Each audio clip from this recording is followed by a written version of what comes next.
ओम श्री गुरुवे नमः। ओम शांति शांति शांति। प्रणाम भगवान। भगवान योग वासिष्ठ महारामायण से सर्ग नंबर 37 निर्वाण प्रकरण पूर्वार्ध और शीर्षक है परम शिव परमात्मा की अनंत शक्तियाँ।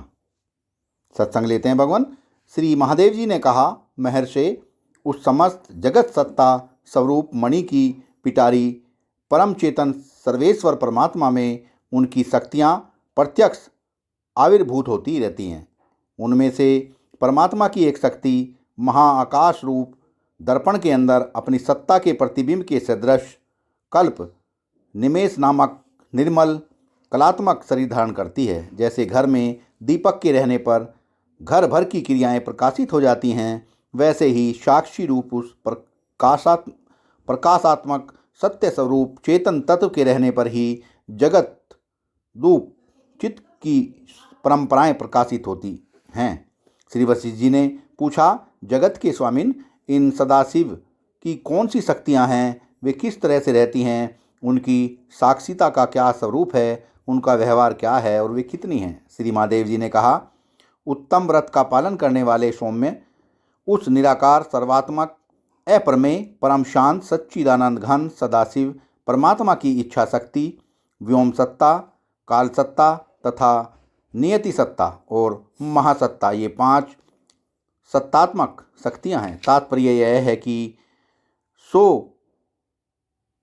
सोहो का मियत बहु श्याम, इस श्रुति के अनुसार सबसे पहले उनकी इच्छा शक्ति अभिव्यक्त हुई, तदंतर आकाश की अभिव्यक्ति होने पर आकाश सत्ता, तदंतर कलात्मक सूत्र की अभिव्यक्ति होने पर काल सत्ता, सदरूप के नियत संस्थान वाले भूत एवं भौतिक पदार्थों का आविर्भाव होने पर नियति सत्ता अभिव्यक्त हुई और तदंतर उसमें अनुष्यत महासत्ता अभिव्यक्त हुई। इनके सिवा ज्ञान शक्ति, क्रिया शक्ति, कर्तव्य शक्ति और अकर्तव्य शक्ति आदि परमात्मा की अनेक शक्तियां हैं। उन सदाशिव स्वरूप परमात्मा की इन शक्तियों का कोई अंत नहीं है।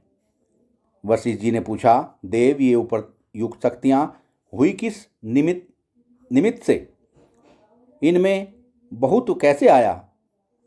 इनका उदय कैसे हुआ? एवं शक्ति और शक्तिमान दोनों में परस्पर विरुद्ध भेद और अभेद किस युक्ति से रह सकते हैं? श्री महादेव जी ने कहा, महर्षि, अनंत असीम आकार वाले सदाशिव रूप परमात्मा की यह चिन्मात्र रूपता ही उसकी शक्ति कही जाती है। एकमात्र कल्पना से ही वह चेतन परमात्मा से भिन्न सी प्रतीत होती है। वास्तव में कुछ भी भेद नहीं है। ज्ञातत्व, कर्तत्व, भोक्तत्व, साक्षित्व आदि कल्पनाओं से परमात्मा की ये शक्तियाँ उसी प्रकार विविध रूप धारण करती हैं जैसे समुद्र में तरंग आदि भेद कल्पनाओं से जल विविध रूप धारण करता है। गमनशील ब्रह्मांड रूपी नृत्य मंडप में ऋतु, मास आदि काल नियति क्रम द्वारा महाकाल रूपी नट से उत्तम रीति से शिक्षित हुई उस प्रकार की शक्ति रूपिणी नटियाँ नाचती हैं। यही परा और अपरा एवं नियति कही जाती है। ईश्वर की क्रिया, कृति, इच्छा या काल आदि उसी के नाम हैं।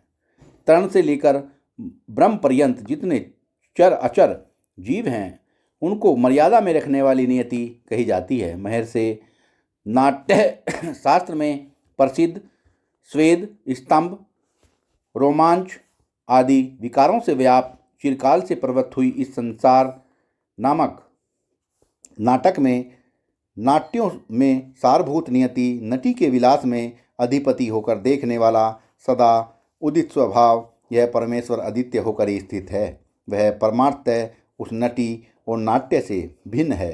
सत्संग को विराम देते हैं भगवान। प्रणाम भगवान।